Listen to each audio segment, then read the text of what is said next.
Have you ever noticed that no matter how much research you do before buying a watch, it never quite feels like enough? You watch review after review, you compare specs, you read forum discussions, and you see what experienced collectors have to say.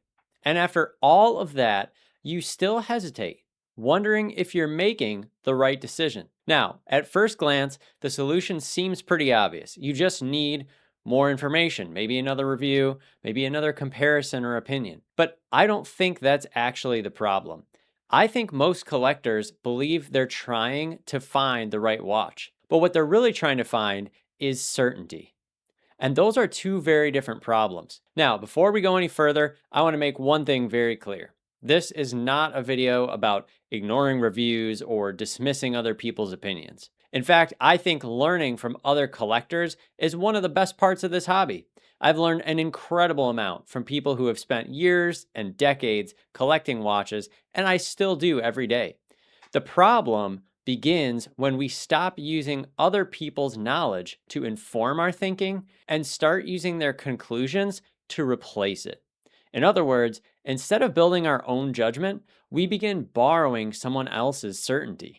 And I think that's one of the biggest reasons that so many collectors struggle to make decisions with confidence. So today, I want to walk through 3 stages that every collector experiences. So, first, we're going to talk about why learning is essential and also why it isn't the problem. Then, we'll look at the subtle point where learning turns into dependence and why so many collectors get stuck there without realizing that they're doing it.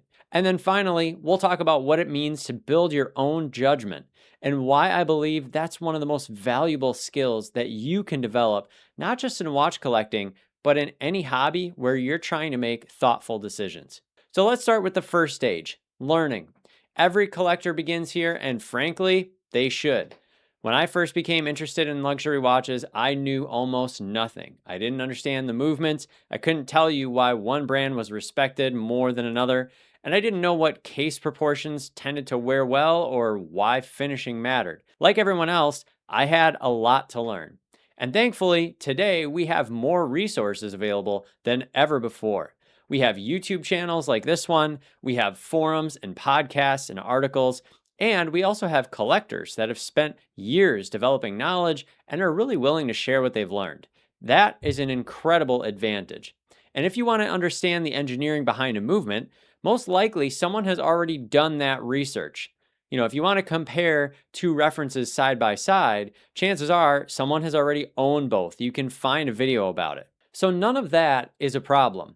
And in fact, I'd argue it's one of the greatest strengths that we have in the watch collecting community because every one of us benefits from knowledge that other people have worked through and uncovered. But here's the distinction that I think changes everything for you as a collector. Information and judgment are not the same thing. Information just tells you what a watch is.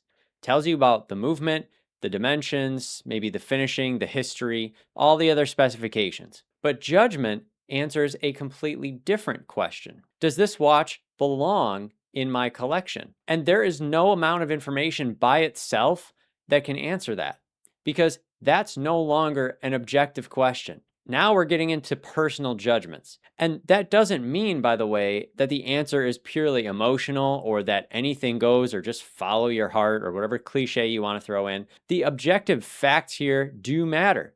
They should absolutely influence your decision, but they can never make the decision for you. And I think that's the subtle transition that most collectors never notice because somewhere along the way, many of us stop gathering information to better understand a watch, and we begin to gather information because we're hoping someone else will kind of make that decision for us.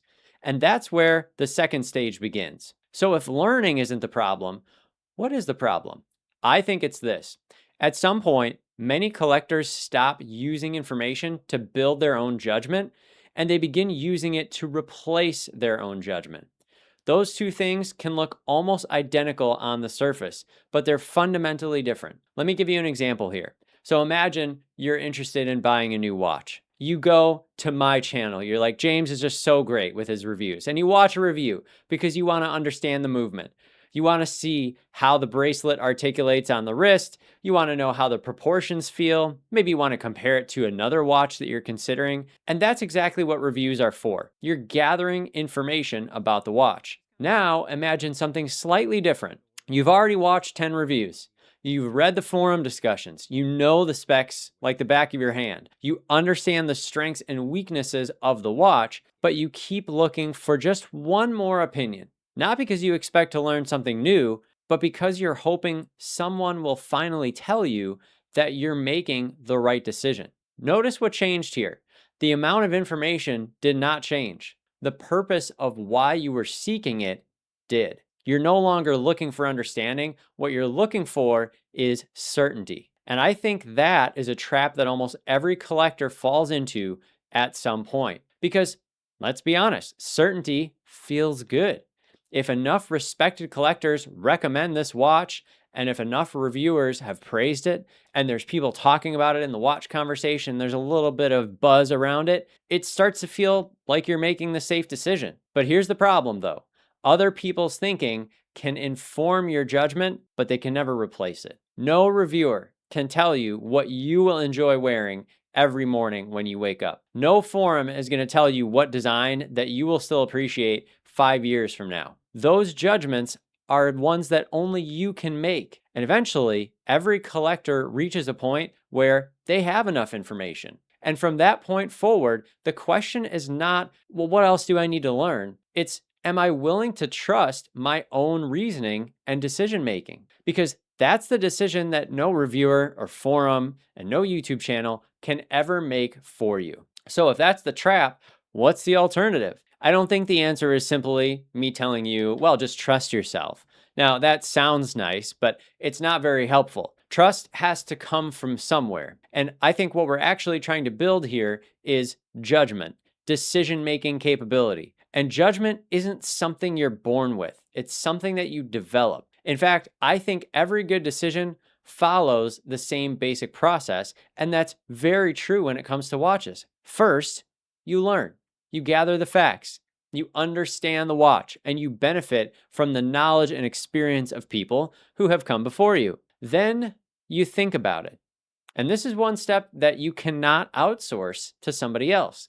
You take everything you've learned and evaluate it for yourself. You don't stop and say, what does everyone else think about this? But instead you ask yourself, given everything I know, what do I think? And then from there, you decide. At some point, you have enough information here. There comes a moment when gathering another opinion isn't making your decision better.